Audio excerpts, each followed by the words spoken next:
জানিয়ে দিব এই মুহূর্তে হাতে পাওয়া আপডেট বাংলা সংবাদের শিরোনাম। শুরুতেই থাকছে 5 আগস্টের পর আবারও অত্যাচার শুরু হয়েছে বলে মন্তব্য শায়েখ চরমোনাই পীরের। এবারে জানিয়ে দিব ছাত্রদের মরদেহ পুড়িয়ে ফেলা সেই কাফি এবার অপহরণ মামলায় রিমান্ডে। এবারে জানিয়ে দিব আন্দোলনে ইন্ধনদাতা 2 আনসার সদস্য গ্রেপ্তার। এবারে জানিয়ে দিব 8 দিনের রিমান্ডে সাবেক আইজিপি আল মামুন। বৈষম্য বিরোধী আন্দোলন চলাকালে রাজধানীর মোহাম্মদপুরে মুদি দোকানি আবু সাইদকে গুলি করে হত্যার অভিযোগে সাবেক আইজিপি আব্দুল আল মামুনকে 8 দিনের রিমান্ডে পাঠানোর আদেশ দিয়েছেন আদালত। সবশেষে জানিয়ে দিব ডিবি কার্যালয়ে অসুস্থ হাজী সেলিম আনা হয়েছে ঢাকা মেডিকেলে। শুনছিলেন হাতে পাওয়া আপডেট বাংলা সংবাদের শিরোনাম, এবারে বিস্তারিত। তবে তার আগে অনুরোধ রইল ভিডিওটিতে একটি লাইক দিন এবং কমেন্ট করে জানিয়ে দিন ভিডিও সম্পর্কে আপনার মূল্যবান মতামত। আরও জানিয়ে দিন ভিডিওটি কোথা থেকে দেখছেন বা কোন জেলা থেকে দেখছেন। 5 আগস্টের পর আবারও অত্যাচার শুরু হয়েছে বলে মন্তব্য শায়েখ চরমোনাই পীরের। ইসলামী আন্দোলন বাংলাদেশের জ্যেষ্ঠ নায়েবে আমির মুফতি সৈয়দ মুহম্মদ ফয়জুল করিম বলেছেন, 5 আগস্টের পর দেশে আবারও অত্যাচার শুরু হয়েছে। যে কারণে সাধারণ মানুষ ও শিক্ষার্থীরা জীবন দিয়েছে সেই একই আচরণ করা হচ্ছে এখন সাধারণ মানুষের সঙ্গে। চাঁদাবাজি, ভাঙচুর ও মিথ্যা মামলা চলছে। মঙ্গলবার বিকালে নরসিংদীর মাধবদী এসপি ইনস্টিটিউট মাঠে এক সমাবেশে প্রধান অতিথির বক্তব্যে তিনি একথা বলেন। তিনি বলেন, আমরা চাই আমাদের দেশের শ্রমিক মজুর সবাই সমান মর্যাদা পাক। হিন্দু মুসলিম সবাই সমান। মসজিদ নিয়ে কেউ রাজনীতি করে না, কিন্তু মন্দির নিয়ে রাজনীতি করে। একটা দল মন্দির ভেঙে দেশকে অস্থিতিশীল করতে চায়। আমরা মন্দির পাহারা দিয়েছি, ইসলামী দল ক্ষমতা এলে সবাই দরজা খুলে ঘুমাতে পারবে। সরকারি এমন কোনো প্রতিষ্ঠান নেই গত 16 বছরে যেখানে ধ্বংস হয়নি। আগামী সরকার হবে ইসলামী সরকার, আগামী রাষ্ট্র হবে ইসলামী রাষ্ট্র। সেই রাষ্ট্রে হিন্দু মুসলিম বৌদ্ধ খ্রিস্টান সবাই তাদের সমান অধিকার পাবে।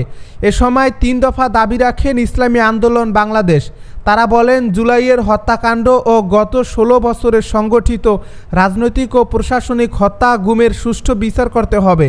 বিদেশে অর্থ পাচারকারীদের সম্পত্তি রাষ্ট্রীয় কোষাগারে জমা রাখতে হবে এবং সবশেষ নির্বাচন কমিশন পুনর্গঠন করে অবাধ, সুষ্ঠু ও গ্রহণযোগ্য করে তোলা।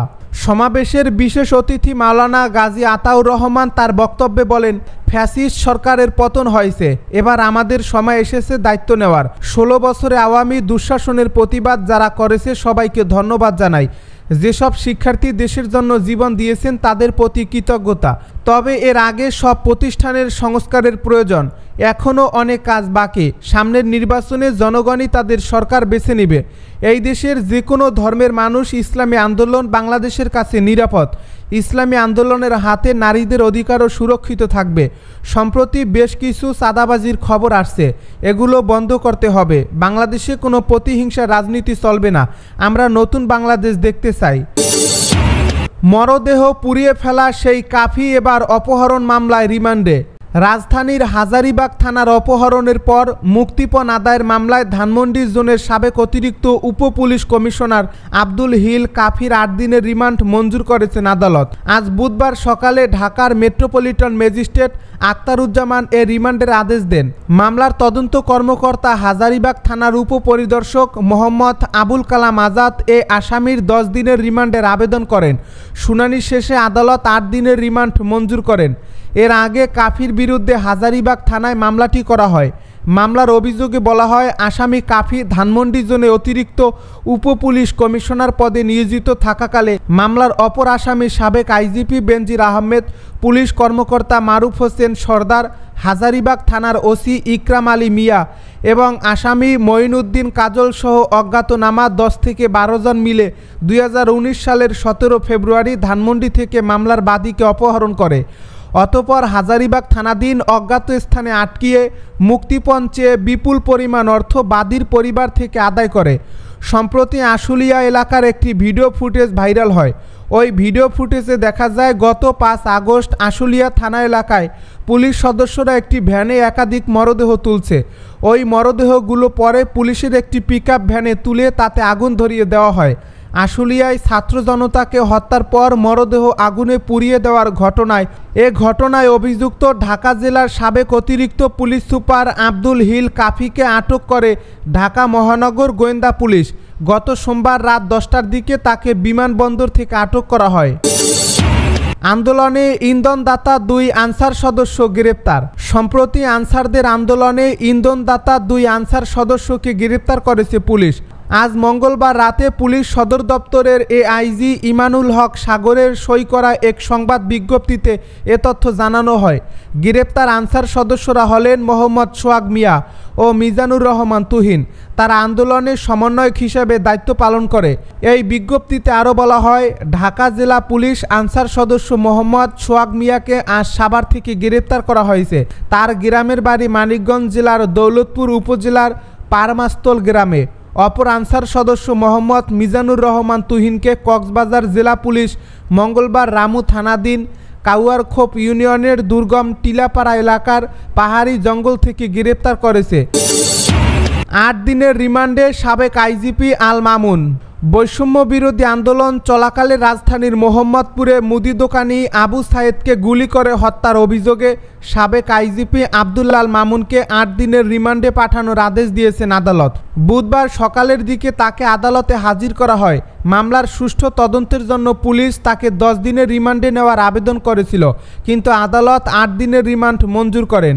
এর আগে মঙ্গলবার রাতে উত্তরা থেকে আব্দুল্লাহ আল মামুনকে গ্রেপ্তার করে আইনশৃঙ্খলা বাহিনী। ঢাকা মহানগর গোয়েন্দা পুলিশের প্রধান রেজাউল করিম মল্লিক গ্রেপ্তারের বিষয়টি নিশ্চিত করেছেন। সাবেক এই আইজিপির বিরুদ্ধে একাধিক মামলা করেছে বলে জানা যায়। চৌধুরী আব্দুল্লাহ আল মামুন বাংলাদেশ পুলিশের 31তম মহাপরিদর্শক ছিলেন। 2022 সালের 30 সেপ্টেম্বর থেকে তাকে বাংলাদেশ পুলিশের মহাপরিদর্শক হিসেবে নিযুক্ত করা হয়।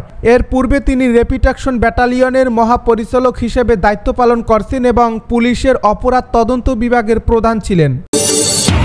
ডিবি কার্যালয়ে অসুস্থ হাজী সেলিম আনা হয়েছে ঢাকা মেডিকেলে। রিমান্ডে থাকা অবস্থায় অসুস্থ হয়ে পড়েছেন ঢাকা 7 আসনের সাবেক সংসদ সদস্য ও আওয়ামী লীগের নেতা হাজী সেলিম। তাকে চিকিৎসার জন্য নেওয়া হয়েছে ঢাকা মেডিকেল কলেজ হাসপাতালে। মঙ্গলবার রাত 12:15টায় অসুস্থ অবস্থায় তাকে ঢাকা মেডিকেল হাসপাতালের নতুন ভবনে ভর্তি করা হয়েছে। ঢাকা মেডিকেল সূত্র বিষয়টি নিশ্চিত করেছে। আইডিয়াল কলেজের প্রথম বর্ষের ছাত্র খালিদ হাসান সাইফুল্লাহ হত্যা মামলায় হাজী মোহাম্মদ সেলিমকে 5 দিনের রিমান্ডে নেওয়া হয়েছে। তবে দীর্ঘ 8 বছর ধরে বাকশক্তি হারানোয় কথা বলতে পারেন না তিনি। রিমান্ডে তাকে জিজ্ঞাসাবাদের জন্য ডিবির বিশেষ অফিসারদের ডাকা হয়েছে, যা বাংলাদেশের ইতিহাসে বিরল।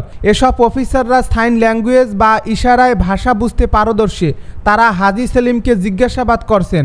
হত্যা মামলার আসামি হাজী সেলিমের বিরুদ্ধে লালবাগের ঢাকা বদির হাই স্কুলের জমি দখল সহ বেশ কয়েকটি গুরুতর অভিযোগ রয়েছে।